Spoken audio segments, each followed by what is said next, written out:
Hello and welcome to a Monster Mechanics mini episode where we're talking about how would monsters change our society.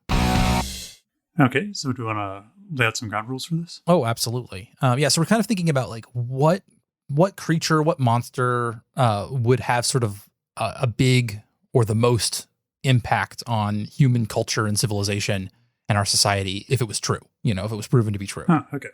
Yeah.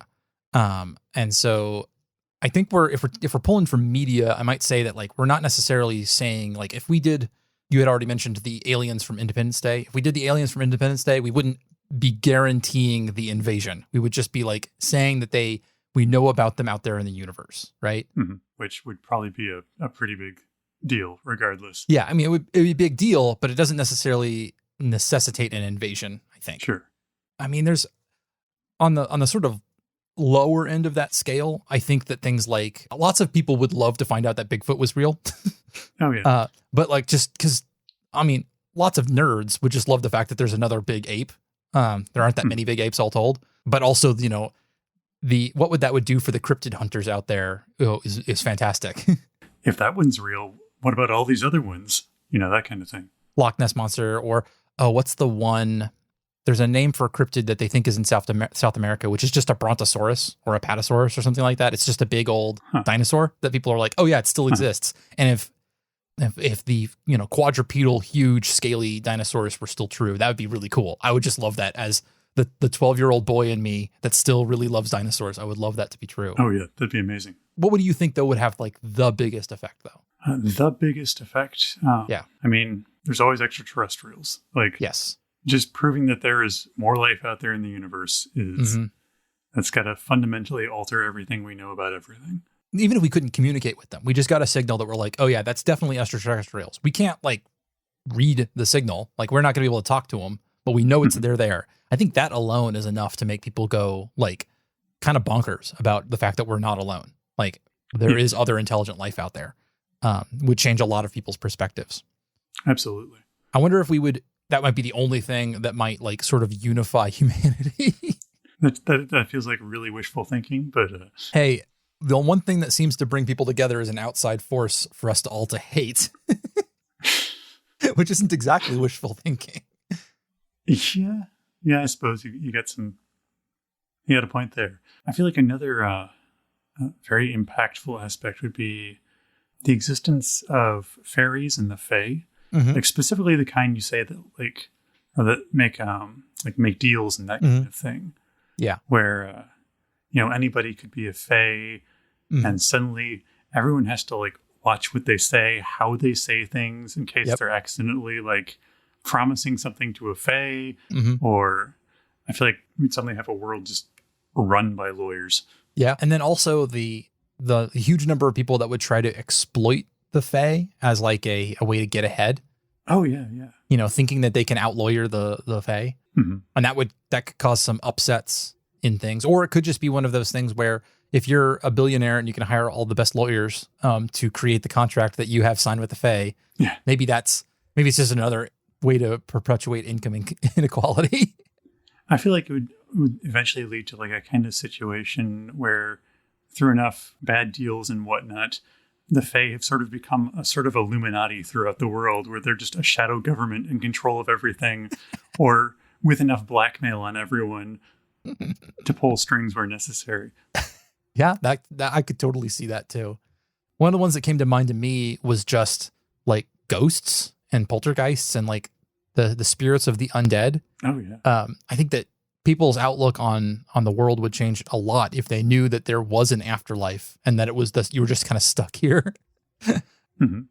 And proving that even if it wasn't like, okay, this is the only way for people to go on after death, just proving the existence that there is something that could go on after death changes the way a lot of people would act. Now there are lots of people who seem to believe that as it is, but I think indisputable proof of it would like have a huge impact. Yeah. Can you imagine like a scenario, like suppose ghosts are, you can only become a ghost by having unfinished business or some sort of traumatic event or something that happens. Yeah.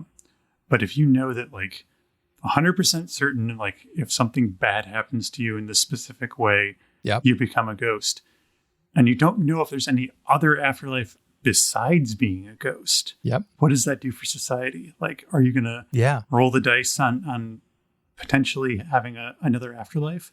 Or are you going to go for the bad afterlife, but definitely an afterlife of some sort?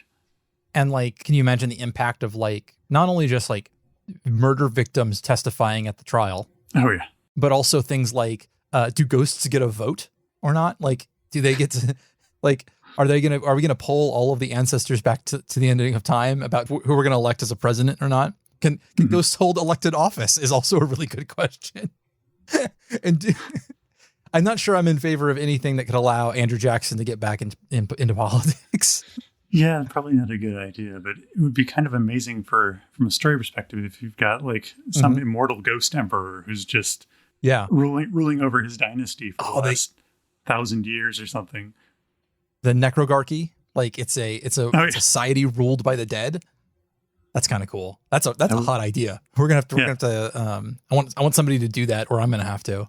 We may have to go into that further in one of our major episodes. Yeah, sure. Or honestly, just any non-human sentience, I think, would have a huge sort of philosophical impact on people, where like they suddenly have to grapple with the idea of, human versus not human versus intelligent versus not intelligent, and what does that mean for all kinds of legal theories and how you deal with people and like what is a person? I think that like brings that question to the forefront in a way that is interesting to me, and I think would have huge knock-on effects all told.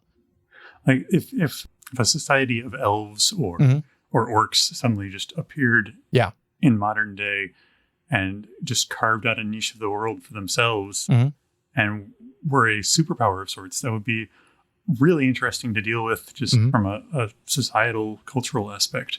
Yeah. And that same idea applies to things like aliens or severely non-human intelligences like, Cthulhu and stuff like that. Where like, changing our scope would be huge like that. Where like realize, we're tiny, we're not important at all. Would also be a big deal.